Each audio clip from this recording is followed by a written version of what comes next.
This is CTV News with Nafisa Kareem. The differences in life expectancy are largely due to preventable causes. Tonight, Coastal Checkup. A new report reveals the health habits and life expectancies of communities across Vancouver Island. Also tonight. This is the largest investment in trades training in about 2 decades in British Columbia. The Premier talks trades and training investments during a BC Labour announcement in Esquimalt. Plus, Adam finds out why a man from Vancouver Island is crediting a stranger from Nova Scotia with saving his life. Later on the Sawatsky sign-off. Good evening. Thank you for joining us. Vancouver Island has stepped into the office of one of BC's top doctors for a checkup. A new report dives into our overall health and underscores a glaring disparity in life expectancy between island communities. CTV's Anna McMillan has the story. A new report from Island Health indicates you could live longer depending on your location. There's a 9-year difference between the local health area with the highest life expectancy and the local health area with the lowest life expectancy. Island Health's chief medical officer has produced a population health status report, which says the Saanich Peninsula has the highest life expectancy on Vancouver Island at 84 years. That number falls to 75 for the North Island and the Port Alberni region. That's a significant cause of concern, but I choose to think of it also as a measure of what's possible, because the differences in life expectancy are largely due to preventable causes. Dr. Reka Gustafson says her report uses the most recent life expectancy data available from 2022. While dated, she says a major contributor to shorter lives remains. We use more years of life to unregulated toxic drugs than to anything other than cancer. When it comes to substance use and overall health, a conservative critic says there's a glaring problem. Clearly, there needs to be far more access in the North Island to treatment options. He says the incoming cancer center in Nanaimo is positive, but healthcare is still inaccessible for many. There are clearly massive discrepancies in that availability of care between those in the capital region and those north of the Malahat. The report indicates things could be looking up for young people due to a 41% drop in child poverty over 5 years. I don't feel that that is accurate for the situation we're living in today. That's because, again, the data is dated from 2016 to 2021.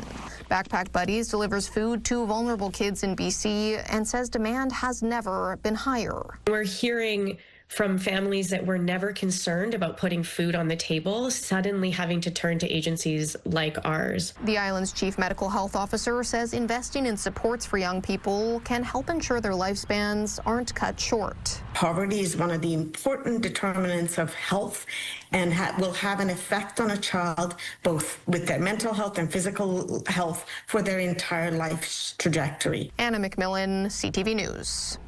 A new cancer support service on the South Island officially opened its doors today after a successful campaign that saw $11.3 million raised.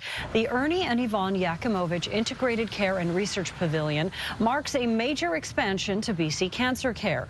The new space will enhance supportive care services for nearly 1,000 patients every year, offering families vital emotional, psychological, and genetic support as they navigate their cancer journey. The 12,000-square-foot facility was made possible by more than 2,100 donors, including a transformative $2.5 million donation from Ernie and Yvonne Yakimovich. The reason why this is important is because BC Cancer Victoria is a very busy cancer center. We know the Vancouver Island population is growing and aging. 1 in 2 of us will face cancer in our lifetime. So to have this added facility to relieve the burden of BC Cancer Victoria with the increased volume is transformative. Victoria's Clinical Trials Unit will also move into the pavilion, creating space to expand innovative research and allow more patients to access leading-edge treatments that improve outcomes and quality of life. A GoFundMe page has been launched to send the body of a missing Nanaimo man who was found dead off the old island highway this week back to his family overseas. 23-year-old Mahadi Redwan was an immigrant from Bangladesh. He arrived in Nanaimo a few months ago for work to support his family back home. The money from the GoFundMe will go towards the cost of sending his body back to his family. Anything left over will go to his wife, who is expecting their child. Redwan's friends say his dream was was to give his child a better life in Canada. It's pretty overwhelming in today's world to see that much, kindness from people. We kind of expected support from everybody because we all went through Mahathir's journey. It's unfortunate that he couldn't make it, so that's the least we can do. His friends say his body will be sent to his family as soon as possible. The Premier was in Esquimalt today to announce a major investment in the skilled trades in BC. Over the next 3 years, the provincial government says it will double trades-related funding with $241 million investment. The goal is to address wait times for critical industrial trades, ensuring faster access to training. The province will also advance skilled trade certifications, beginning with crane operators. And as opportunities evolve, new measures will be implemented to ensure workers can move easily between industries. The Premier says now is the right time for this kind of investment as Canada moves to build projects that will make us less dependent on our neighbours. This is the largest investment in trades training in about 2 decades in British Columbia, and this money actually commits the people in this room to doing a huge amount of work so that we can ensure that this country is prosperous, that our country is successful, that our young people see a bright future here. The answer, can we build things in British Columbia? Is there a future for young people in British Columbia? Is the exact same answer, and the one-word answer is absolutely. People working in the trades say this investment will offer stability in the industry and set the province up for success. Make no mistake, this money is literally the difference between developing our own highly skilled local workforce and not having the people to meet this generational opportunity. This money is going to open doors for thousands of British Columbians to take up a trade and to have the support throughout their journey to thrive. The province estimates over the next 10 years, more than 100,000 skilled trades workers will be needed to fill high-paying jobs in BC. The Lights of Wonder display in Victoria's Centennial Square is marking its return with some exciting new additions. The family-friendly display opens November 29th after the city's annual Santa Claus parade and will run until New Year's Eve. And for the first time ever, alcohol will be sold on site every Friday. This year's display will be kept on 24/7 with weekend features of live music, dance performances, and a free photo booth. We've got lampposts in their beer truck for the first time. We'll be down here and we'll be selling some of our local downtown beers. As always, no tickets, no gates, no cost. Everything is free. And last year we had 80,000 people through, and this year we hope to welcome even more. The full Lights of Wonder schedule featuring performance times and food truck vendors can be found online at downtownvictoria.ca. The city of Port Alberni is hoping to take center stage in a new HGTV series that looks to make transformative renovations in one lucky Canadian town. HGTV is launching its first ever hometown takeover in Canada, and your town could be the one. Originally nominated by its residents, Port Alberni Council announced late last month that it'll move forward with its application to take part in HGTV's Hometown Takeover. The show, set to premiere in fall 2026, picks one small town with a population under 20,000 people to undergo a months-long facelift by some of the nation's best builders and designers. There are 4,000 communities in the country that are eligible, and Port Alberni wants to be in the running. Showcase and honor the resilience, heart, and deep sense of community in Canadian small towns. I think we've got that in spades. The selected community will have 6 homes, 6 businesses, and 6 public spaces revamped and renovated. Still to come, home relocation to a remote island nation. This building, it's beautiful. Instead of being torn down, this show home is getting a new life, but it has a long journey ahead. The story when CTV News returns.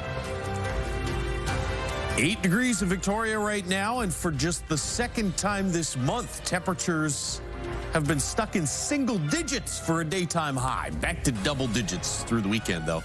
The forecast is next. CTV weather brought to you by Expedia Cruises. Explore the endless possibilities at one of our 36 BC locations. Learn more at expediacruises.ca. Lakeshore youth, looking for a fun spot to hang out? Youth nights are here. Skating, art, swims, and a place to chill. Staff-led and supervised for a safe, inclusive vibe. Check out WSPR.ca for more info. Well, Josh, we made it to the weekend. What are you serving up in the weather buffet? How about some occasional showers? Doesn't look like it's going to be a complete washout for the weekend, but both Saturday and Sunday have at least a chance of some hit and miss pockets of precipitation. We're at 9 degrees in Victoria. That's the daytime high as well. So as we mentioned earlier, there's only 2 days that we've had now with a single-digit daytime high, and I think we'll get back into the 10 to 12 range over the next couple of days. Look at Port Hardy. 40 gusting to 50 kilometer per hour wind, and that'll persist for the rest of this evening and overnight tonight. Maybe even early tomorrow morning, gusts to about 50 or 60 kilometers per hour, and then the wind should die down in that area through the afternoon hours. You've got some showers making their way across parts of the island. Futurecast kind of overdoing this a little bit, but we'll see a few more showers move through some areas as we head through this evening and overnight tonight. Maybe even a little overnight shower in Victoria. And then for tomorrow, for most of the day, it's just mostly cloudy skies. In the afternoon, you might see a couple little sprinkles there in and around Victoria, and a little bit steadier here in the north. That northern part of the province as well on Sunday, or northern part of the island rather, is going to see most of the rain early in the day. And then this drops south as the day goes on, and so by late Sunday could see a few of those showers in the Victoria area. Periods of rain tomorrow and again Sunday in the north, although as we just showed you, it's not going to be non-stop rain. 8s and 9s for daytime highs the next 3 days. That's pretty close to average. A little drier there Monday, Tuesday with mostly cloudy skies. Some light rain, 8 degrees for inland areas tomorrow. Again, it's going to be really scattered, and that'll be the case again on Sunday. A little bit warmer there for Sunday and Monday. Highs of 11 and 12 Sunday and Monday. 11 and 12 for highs Saturday, Sunday out on the west coast.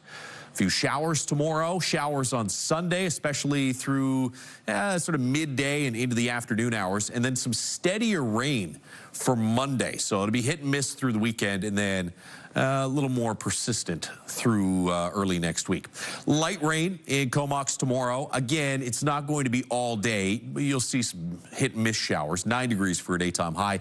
Up to 12 for Sunday, Monday, so a little bit warmer there. Just a chance of a scattered shower Sunday. Monday looks like the rain could be a little steadier. Nanaimo, 40% chance of some scattered showers tomorrow. For most of the day, just cloudy skies. High of about 9. Warming up to 12 on Sunday. Mostly cloudy skies for Sunday with a 30% chance of a scattered shower, and then maybe a few scattered showers as well on Monday. In Victoria, 10 or 11 for a daytime high tomorrow. Mostly cloudy skies through the day and a few scattered showers, especially late in the day. Could see some hit and miss showers, especially late in the day Sunday as well. High of 12 on Sunday, and 10s and 11s Monday, Tuesday, Wednesday. Again, you got a chance, but no guarantees for showers into early next week. Wednesday, it's a long ways off, but could be some steadier rain. CTV weather's brought to you by Expedia Cruises for air, land, and sea vacations. So a little bit warmer on Sunday than it will be Saturday. Both days, though, cloudy and some hit and miss precipitation. All right, thanks, Josh. A remote First Nation off the coast of Vancouver Island will be getting a valuable community space, all thanks to a former show home in Delta that was slated for demolition. CTV's Ben Milger has more on the massive effort that will see the home barged from Metro Vancouver to Alert Bay. This 2,500 square foot home will soon embark on a journey north up the BC coast for a new beginning in Alert Bay on the Numgis First Nation. It's an innovative approach that meets our urgent needs while also eliminating many of the barriers that come with new construction. Some of those barriers include the cost of materials and transporting those materials and tradespeople to the remote First Nation off the northeast coast of Vancouver Island. The cost of relocating the house, which will make the journey by barge, will be covered by developer Bosa Properties. We're repurposing a building that currently doesn't have a productive use. We're eliminating waste from a landfill, and we're providing a community need for the Namgi Nations. The First Nation plans to convert the house for use as office space for its lands and infrastructure team. These are our staff members who are doing the day-to-day work, maintaining the community, supporting members, and also laying the groundwork for future growth. The project is a partnership with Renewal Development, which repurposes homes that still have life in them and helps coordinate transportation to remote communities. The company recently moved 10 houses slated for demolition in Port Moody to the Seychelles Nation on the Sunshine Coast, where community members now call them home. It also helped transport the old yellow schoolhouse from Kitts to the Capilano Reserve, where it serves as a language nest for the community's youngest members. The partnerships and the friendships and the allyship that exists in this around this group right here is helping to move us to find solutions to some seemingly complex problems. Each year in Metro Vancouver, nearly 3,000 buildings are demolished. This group hopes to save many more of them to turn into community amenities. Ben Milger, CTV News, Delta. Well, the Christmas season is nearly upon us, and a new survey has found many Canadians plan to cut back. 3 in 5 say they plan to adjust their spending amid concerns about tariff-related inflation. Here's CTV's John Vanavalli-Rao. At Toronto's Eaton Centre, it's beginning to look a lot like Christmas. And with the holiday season fast approaching, some shoppers already crossing names off their list. We're just getting ready. We already have our trees up. We're doing some shopping today. We're going to hit some other malls as well and do some shopping. And the survey offering a snapshot of how Canadians plan to spend amid worries about tariffs, the job market, and inflation. I think things are really expensive right now, so I'm probably going to be cutting back a little bit this year, or budgeting well, or just making sure I'm buying things on like Black Friday.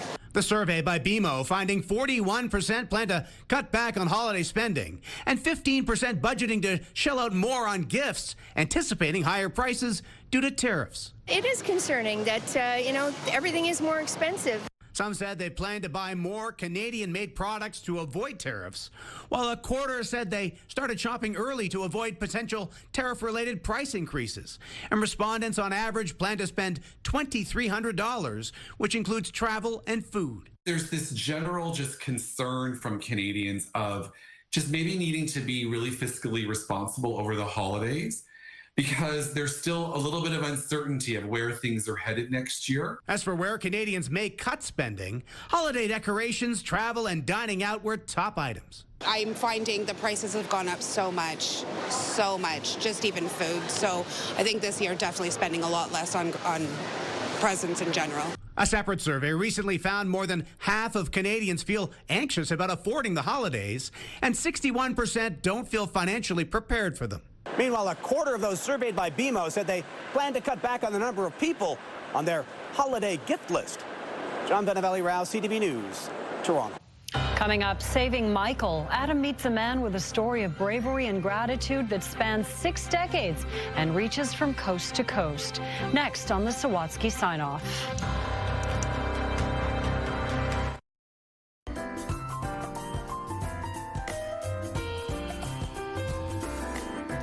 Finally, a story that spans from coast to coast. Adam finds out why a man in BC is feeling so grateful for a stranger from Nova Scotia. On this Encore Sawatsky Sign-Off. After driving near the water that winter day, Brian Lavery thought he saw a dog splashing in the ice. And so I looked back and I just saw these little arms and legs going. Without thinking, Brian raced into the frigid water, so far it reached his chest, and found a small child floating face down. It was traumatic because I was afraid that when he stopped moving, that something terrible had happened. When Brian turned the body over, he saw a little boy's face as red as a beet. And he let out a big blast of air. You know, it was a gift. I was so grateful. That was 1968. Brian was barely 18, and the boy he saved, Michael Pickup, had just turned 2. And that was the last time I saw Michael until about 3 weeks ago. Until the now grown-up Michael came across this old newspaper article about the day he was the child saved from drowning, and realized this was far more than just a story about him being an adventurous toddler. And I think it was just that hit of, okay, had it not been for this guy, I'd be dead. I wouldn't be here today. So Michael started searching for Brian online from BC before finding him in Nova Scotia and then flying across the country so they could meet each other for the first time in 56 years. It was like we had known each other without knowing each other. It was moving.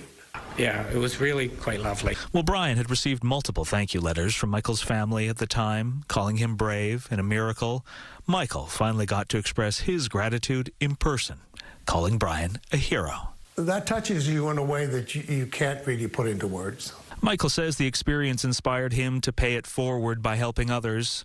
Along with working as BC's Auditor General, he was recently recognized with the King's Coronation Medal for outstanding public service. This is my second chance, and I'm going to make the best of it. Well, Brian says he ended up saving 2 other people from drowning over the years, teaching him that life is precious. You can't live in the past, you can't live in the future, you only have the present. So cherish it, Brian says, and always help others do the same. Adam Sawatsky, CTV News. That is it for CTV News Vancouver Island. Thank you so much for joining us. Have a fabulous weekend. See you next week.